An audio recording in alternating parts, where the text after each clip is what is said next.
Yanvarın 19-da Azərbaycan Milli Elmlər Akademiyasının rəyasət heyətinin növbəti iclası keçirilib. Əvvəlcə Amiyanın Humanitar Elmlər bölməsinin, Amiyanın Naxçıvan bölməsinin və Amiyan Mərkəzi Elmi Kitabxanasının 2025-ci il ərzində əldə etdiyi nailiyyətləri, nəşr olunan elmi əsər və kitabları əks etdirən sərgiyə baxış olub.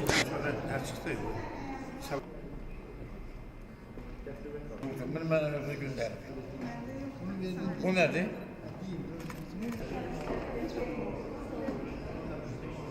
İclasa giriş sözü ilə açan akademik İsa Həbibbəyli tədbirin gündəliyi barədə məlumat verib. Akademik İsa Həbibbəyli qeyd edib ki, bölmələrin daxili hesabatlarından fərqli olaraq rəyasət heyətinin iclaslarında təqdim olunan hesabatlar əvvəlcədən müzakirə olunaraq daha da təkmilləşdirilir.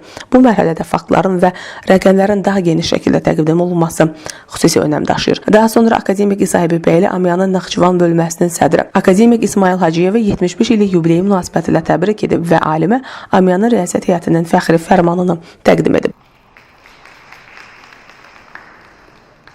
Sonra Humanitar Elmlər bölməsinin elmi katibi, filologiya üzrə fəlsəfə doktoru Arzu Məmmədxanlı bölmənin hesabatını təqdim edib, bildirib ki, Prezident İlham Əliyevin 2025-ci ilin Azərbaycan Respublikasında Konstitusiya və suverenlik ili elan olunması haqqında, Amiyanın 80 illik yubileyinin keçirilməsi haqqında, 1-ci Türkoloji Qurultayın 100 illik yubileyinin keçirilməsi haqqında, Üzeyir Hacıbəylinin 140 illiyinin qeyd edilməsi haqqında, Bəxtiyar Vahabzadənin 100 illik yubileyinin qeyd edilməsi haqqında, Seyid Əzim Şirvaninin 190 illik yubileyinin qeyd edilməsi haqqında, Azərbaycan Milli Mətbuatının 150 illik yubileyinin keçirilməsi haqqında, Fikrət Qocanın 90 illiyinin qeyd edilməsi haqqında, Yusif Səmədoğlu'nun 90 illiyinin qeyd edilməsi haqqında sərəncamlarına əsasən bölmədə həyata keçirilmiş tədbirləri diqqətə çatdırıb. Qeyd edib ki, hesabat ilində Humanitar Elmlər bölməsinin 5 iclası və 2 ümumi yığıncağı keçirilib. İclaslarda 139 məsələyə baxılıb, 2025-ci ildə bölmə məsələlərində 6 elmi istiqamət üzrə 34 problemi əhatə edən 72 mövzu, 483 elmi tədqiqat işi yerinə yetirilib. 72 mövzunun 35-i, 483 işin 319-u tamamlanıb. Bildirilib ki, 2025-ci ildə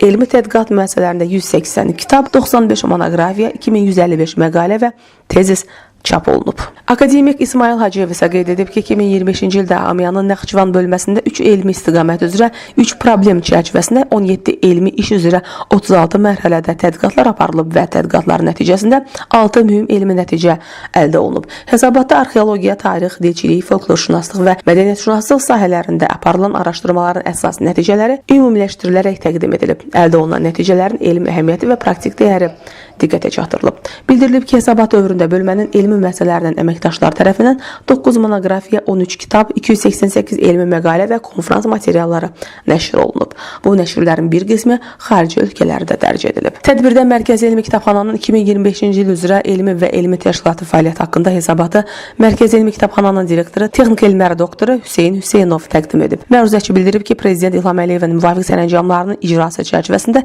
2025-ci ildə Konstitusiya və suverenlik ili ilə əlaqədar Mərkəzi Elmi Kitabxana tərəfindən bir sıra məqsədyönlü tədbirlər həyata keçirilib. Mövzuya dair biblioqrafik göstərici nəşr olunub. Virtual və ənənəvi sərgilər, eləcə də lektoriyalar təşkil edilib. Eyni zamanda Azərbaycan Milli Elmlər Akademiyasının 80 illiyinin qeyd edilməsi haqqında sərəncama uyğun olaraq Amiyanın 80 illik yubileyi münasibətilə Mərkəzi Elmi Kitabxanada silsilə tədbirlər keçirilib. Amiya 80 elmi irs və inkişaf adlı sərgilər təşkil olunub. Ensiklopedik materiallar elmi baxımdan yenidən işlənib. İclasda təqdim olunan hesabatlar ətrafında elmi nəticələrlə bağlı fikirlər səsləndirilib. Leyli Naymi qızı Ziya Xudiyev, Fərid Həşimov, Elm TV.